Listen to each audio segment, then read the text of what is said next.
జై శ్రీమన్నారాయణ. విష్ణు సహస్రనామం మనం ప్రతిరోజు కూడా శ్లోకంకి మీనింగ్స్ తెలుసుకుంటున్నాం కదండి. ఈరోజు 18వ శ్లోకం యొక్క భావం తెలుసుకుందాము. వేద్యో వైద్య సదా యోగి వీరః మాధవో మధు అతీంద్రియో మహామాయో మహోత్సాహో మహాబలః. వేద్యః పరమాత్ముడు ఇంద్రియముల చేత పట్టుబడదు. అతను తెలియదగిన వాడు కాడు, తెలుసుకొనవలసిన వాడు. సకల విద్యలకు అతడే ప్రభువు అన్నమాట. జ్ఞానము చేత మాత్రమే తెలియదగిన ఆత్మస్వరూపుడు పరమాత్ముడు. తనని ఆరాధించు వారికి ఆత్మజ్ఞానము ప్రసాదిస్తాడు. ఆ జ్ఞానము చేత మాత్రమే మనం పరమాత్ముని యొక్క స్వరూపం తెలియబడుతుందన్నమాట. పరలోక సుఖమునందు ఆ శక్తి కలవారికి మాత్రమే అతడు తెలియబడతాడు. అటువంటి పరలోక సుఖము అనుభవేద్యమైన బ్రహ్మానందం అన్నమాట. అటువంటి ఆనందము పొందగోరువారు ఆత్మజ్ఞానము చేత చేయి కర్మల అందు మాత్రమే ఆ పరమాత్ముని యొక్క సాక్షాత్కారము కలుగుతుంది. మరి ఇంతకు ముందు నామాల్లో కూడా మనం చాలాసార్లు తెలుసుకున్నాము. ఆ పరమాత్ముడు మన కంటికి కనబడడు. అలాగే మరి ఆయన మాటల ద్వారా కానీ మనం ఏమీ కూడా తెలుసుకోలేమన్నమాట. మన పంచేంద్రియాలతో ఎలా కూడా తెలుసుకోలేము. కేవలం మన ఆత్మజ్ఞానము చేతనే ఆత్మస్వరూపంగా మనకి తెలియబడతాడు. కాబట్టి ఆ పరమాత్ముడిని వేద్య అనే నామంతో ఇక్కడ స్తుతించుకుంటున్నాము. తర్వాత నామం వైద్య. సకల విద్యలకు అతడే ప్రభువు. ఇహమునందు సుఖములు అశాశ్వతమైనవి. అంటే మరి మనకి ఒకరోజు డబ్బు ఉండొచ్చు, ఇంకొక రోజు డబ్బు ఉండకపోవచ్చు. ఒకరోజు అంటే డబ్బు ఉన్నవాడికి మనం సామెత వింటూనే ఉన్నాం, ఉన్నవాడికి అరగని బాధ, లేనివాడికి ఆకలి బాధ. మరి ఎల్లకాలం ఒకేలా ఉండదు కదండి. అంటే ఈ ఇహలోకంలో ఉన్న సుఖములన్నీ కూడా అశాశ్వతమైనవన్నమాట.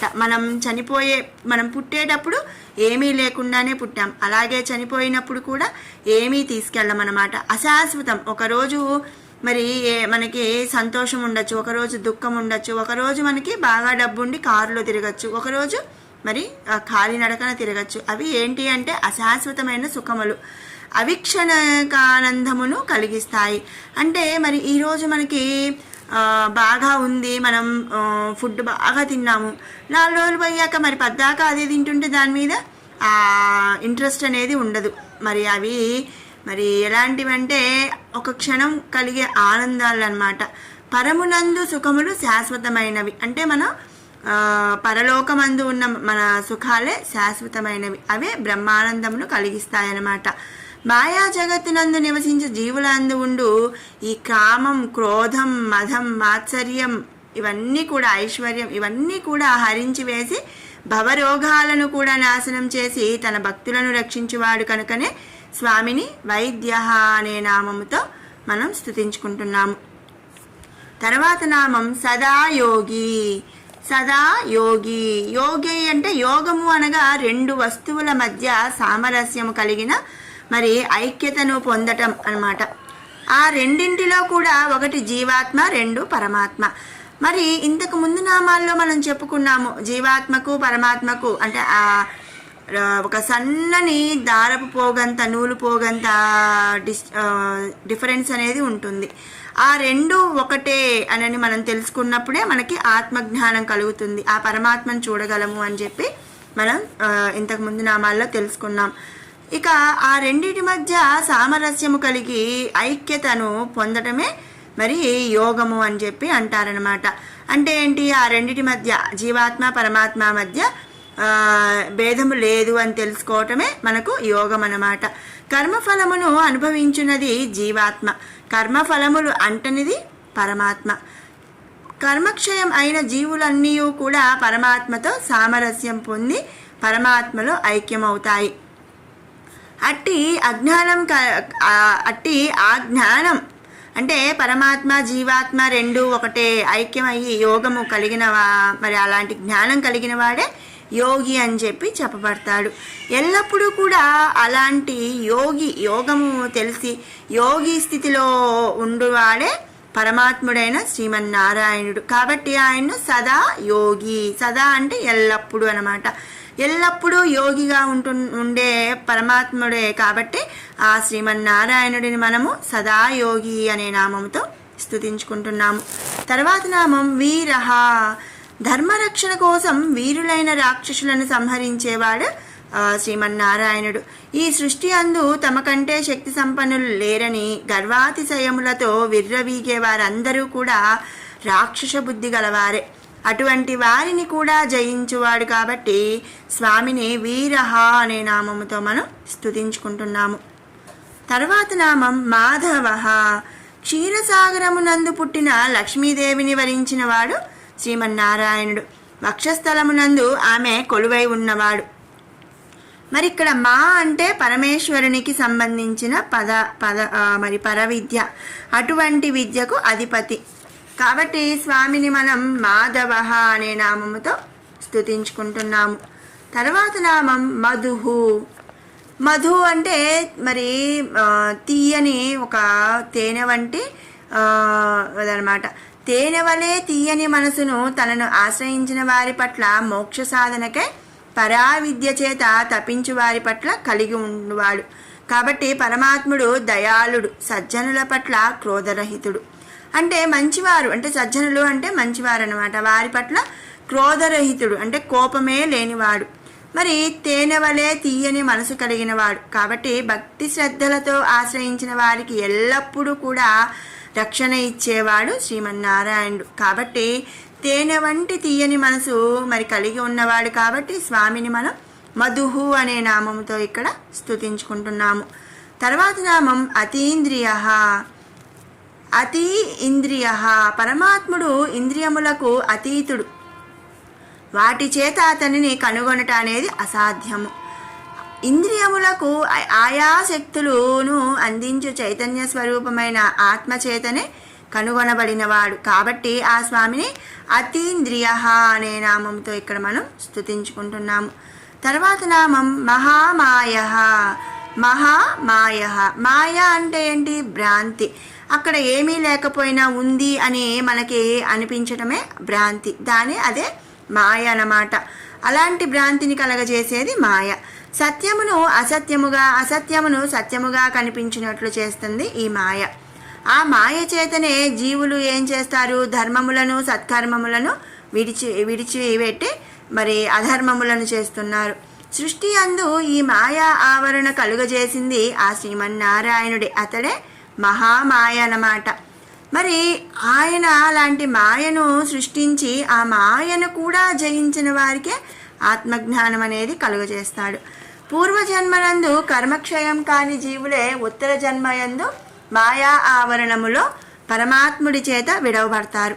అంటే ఏంటి అంటే మరి మీకు అనిపించవచ్చు, పూర్వజన్మలో కర్మక్షయం కాని వాళ్ళంటే మరి ఆ జన్మలో కూడా ఆయన మాయలో పడి ఆ పరమాత్మ మరి మాయలో ఉండటం వల్లే అధర్మాలు చేశారు కదా అని. కానీ మరి అలాంటి అంటే ఒక ఎలాంటి సిచ్యువేషన్ అయినా కూడా మనం డిఫెండ్ చేసుకోగలగాలి. మరి అలాంటి వాళ్ళే యోగులు అవుతారు. వాళ్ళకే ఆత్మజ్ఞానం కలిగి ఆ పరమాత్మను చూడగలుగుతారు. పుణ్యఫలము ఎక్కువగా ఉన్నవారు ఉత్తమ యోనులందు పుట్టించి పుణ్యఫలమును మరింతగా పెంచుకొని పరమాత్మతో సామరస్యమును పొందు అవకాశం కలుగచేస్తాడు. పాపఫలమును ఎక్కువగా పొందిన జీవులకు మాయా ఆవరణనందు సకల దుఃఖములను కలిగించు నీచ యోనుల అందు జన్మలు కల్పించి మరింత పాపకూపమునందు కూరుకుపోవునట్లు చేస్తాడు. ఎవరైతే ఈ మాయా ప్రకృతి నందు సకల దుఃఖముల నుండి రక్షణను కోరుతున్నారో అటువంటి వారికి భగవంతుని యొక్క చరణాలను ఆశ్రయించడం తప్ప వేరే శరణాగతి అనేది లేదు. అంటే ఏంటి అంటే మరి ఆయన టెస్ట్ చేస్తున్నాడు. మరి ఇంత కష్టం కలిగించినా కూడా మరి వాళ్ళు మనం ఈ జన్మలో పాపకర్మలు చేసామనుకోండి, ఆ పాపకర్మలకు తగ్గట్టు బాగా కష్టాలు పడే అంటే ఒక దుఃఖం కలిగిన నీచ యోనులందు పుట్టిస్తాడు. అలాంటి సమయంలో కూడా మరి నిలతొక్కొని మరి ఆ భగవంతుని చరణాలను ఆశ్రయించిన వారికి ఉత్తమ గతి అనేది కలుగుతుందన్నమాట. 84 కోట్ల జీవరాశులందు ఉత్తమమైనది మానవ జన్మ. ఇతర జీవరాశుల కంటే కూడా ఉత్తమమైన ఈ మానవ జన్మ యొక్క అర్థము పరమార్థమును తెలుసుకోకుండా ఎవరైతే కామక్రోధ మదమాత్సర్యముల చేత ఇతరులను పీడిస్తారో వారు భగవంతుని యొక్క క్రోధావేశములకు ఆహుతి అవుతారు. మరి ఇలాంటి గొప్ప 84 కోట్ల జీవరాశుల్లో కూడా ఉత్తమమైనది మన మనిషి జన్మ. ఈ మానవ జన్మలో ఎవరైతే మరి సత్కర్మలు చేస్తారో వారు మరి మోక్షం అనేది కలుగుతుంది. ఎవరైతే మరి ఆ మానవ జన్మ కలిగినప్పుడు దాన్ని పరమార్థం చేసుకోకుండా దుష్కర్మలు చేస్తూ మరి దైవారాధన చేయకుండా మరి అందరినీ బాధిస్తూ కోపము, క్రోధము, మరి కామము, ఇలాంటి మదము, మాత్సర్యం ఇవన్నీ కలిగి మరి అందరినీ పీడిస్తూ ఉంటారో వారు భగవంతుని యొక్క కోపావేశాలకు ఆహుతైపోతారనమాట. ఎవరైతే సత్కర్మలను మరచి తమ ఇష్టము వచ్చిన రీతిలో మరి మసలుతూ ఉంటారు, అంటే జీవిస్తూ ఉంటారో అటువంటి వారు కూడా ఆ భగవంతుని ఆగ్రహావేశాలకు లోను కావాల్సిందే. మరి ఈ జన్మ ఇచ్చింది ఆ భగవంతుడు. ఆయన మరి ఆయన పాదాలు పట్టుకొని నువ్వే శరణాగతి అంటూ మరి మంచి పనులు చేయాలి. అంటే మరి మనం చెప్తూ ఉంటాం, ఒక నిరపరాధికి కూడా మరి శిక్ష పడకూడదు అంటారు. అలాగే మరి మనం ఏంటండి, మనం చెడ్డ పనులు చేయకుండా ఉండాలి. మన చేతనైనంతలో మరి మంచి పని అనేది చేయాలి. అంటే మరి మంచి పనులు అంటే ఏంటండి, మరి బాగా దాన ధర్మాలు చేయాలా అండి, మరి నాకు ఆసక్తి లేదండి అంటే నీకు ఒకళ్ళకి 1 కోటి రూపాయలు దానం చేసే శక్తి ఉండొచ్చు, ఒకరికి 10 రూపాయలు దానం చేసే శక్తి ఉండొచ్చు, ఒకరికి 1 రూపాయి దానం చేసే శక్తే ఉండొచ్చు. ఎవరికి తోచిన విధంగా వాళ్ళు మరి అందరికీ సహాయం చేస్తూ లేదా మంచిగా ఉంటూ, అసలు ఏ శక్తి లేదండి, నాది నాకే సరిపోతుందండి, అలాంటప్పుడు మనం ఏం చేయాలి, ఎవరిని కూడా బాధ పెట్టకుండా మరి వేరే వాళ్ళ మీద మనం దుష్కర్మలు చేయకుండా ఇట్లా ఏం చేయకుండా మనం ఏంటి, మన జీవితం ఏంటి, మనం మంచిగా ఉంటే చాలు. మనం ఒక మాట సాయం చేసినా కూడా అది ధర్మ కార్యాలే అన్నమాట. అంతేగాని డబ్బులే దానం చేయాలా లేక ఇంకోటే దానం చేయాలా అనేది ఏమీ లేదనమాట. మనం ఇప్పుడు దారిని పోయే వాళ్ళకి ఒకళ్ళు ఎవరైనా ఒక టైమే అడుగుతారండి, నీకు చెప్పేది ఏంటని వెళ్ళిపోతూ ఉంటారు. అలా కాకుండా మనం ఒక మాట సాయం చేసినా కూడా చాలు ఆ భగవంతుని అనుగ్రహానికి పాత్రులవచ్చు అనమాట.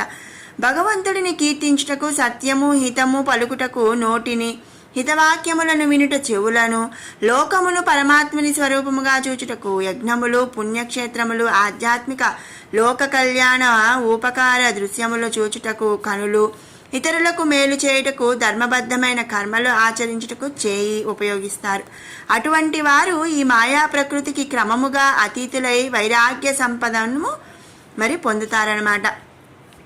వైరాగ్యము చేత జ్ఞానము, జ్ఞానము చేత ఆత్మతత్వమును, ఆత్మతత్వము చేత పరమాత్మ స్వరూపమును కనుగొంటారు. ఎవరైతే పరమాత్మతత్వమును కనుగొన్నారో అటువంటి వానికి మోక్ష మార్గము అవగతమైనట్లే. ఆ మార్గమున ప్రయాణించు ప్రతివారు కూడా పరమపదమును చేరి పరమాత్మతో సామరస్యమును పొంది మోక్షమును స్వీకరిస్తారు.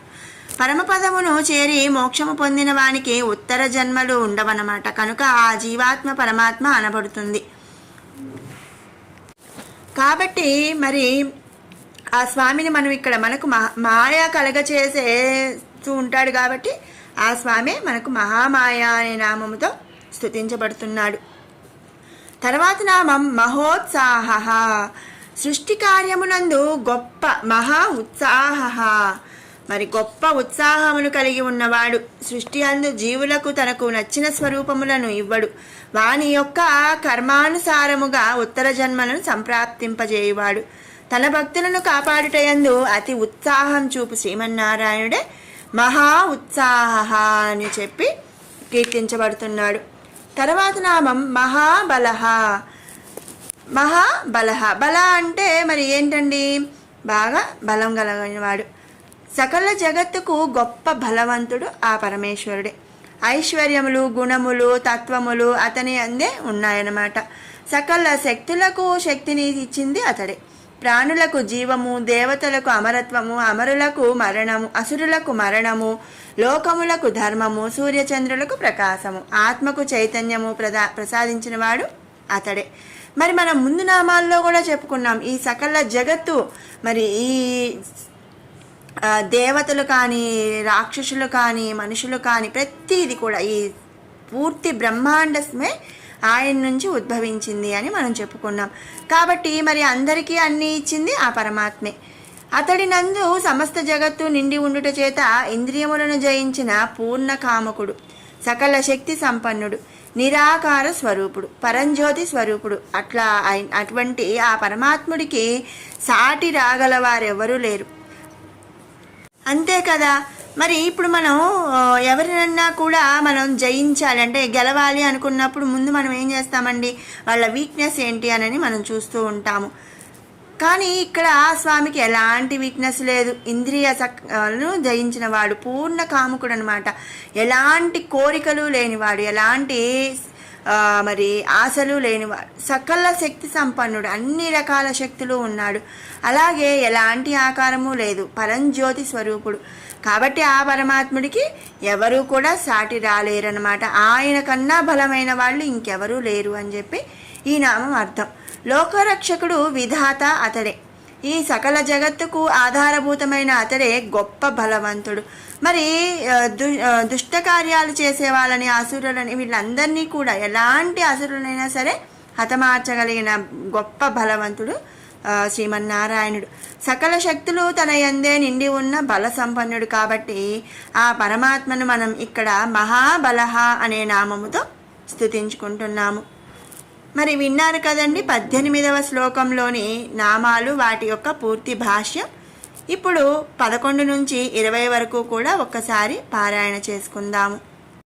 అజ సర్వేశ్వర సిద్ధ సిద్ధి సర్వాదిరచ్యుతః వృషా కపిరమేయాత్మా సర్వయోగ వినిశ్రుతః వసుర్వసుమనా సత్యః సమాత్మా సంమిత సమః అమోఘః పుండరీకాక్షో వృషకర్మా వృషాకృతిః రుద్రో బహుశిరా బభ్రుః విశ్వయోనిః శుచిస్రవాః అమృతః శాశ్వతః స్థాణుః వరారోహో మహాతపాః సర్వగః సర్వవిద్వానుః విశ్వక్సేనో జనార్దనః వేదో వేదవిదవ్యంగో వేదాంగో వేదవిత్కవిః లోకాధ్యక్షః సురాధ్యక్షో ధర్మాధ్యక్షః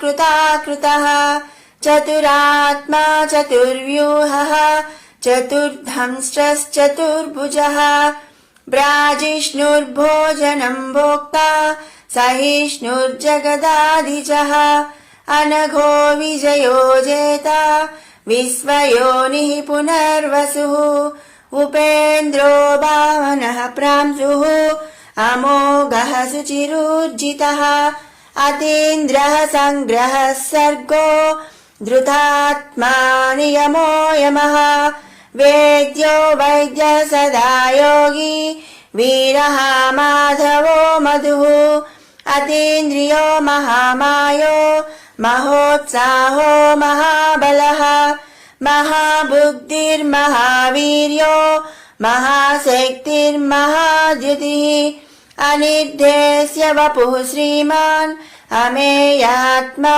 మహాద్విదృక్ మహేశ్వాసో మహీభర్త శ్రీనివాసః సతాంగతిః అనిరుద్ధః సురానందో గోవిందో గోవిదాంపతిః. మరొకసారి మనం తెలుసుకుందామండి.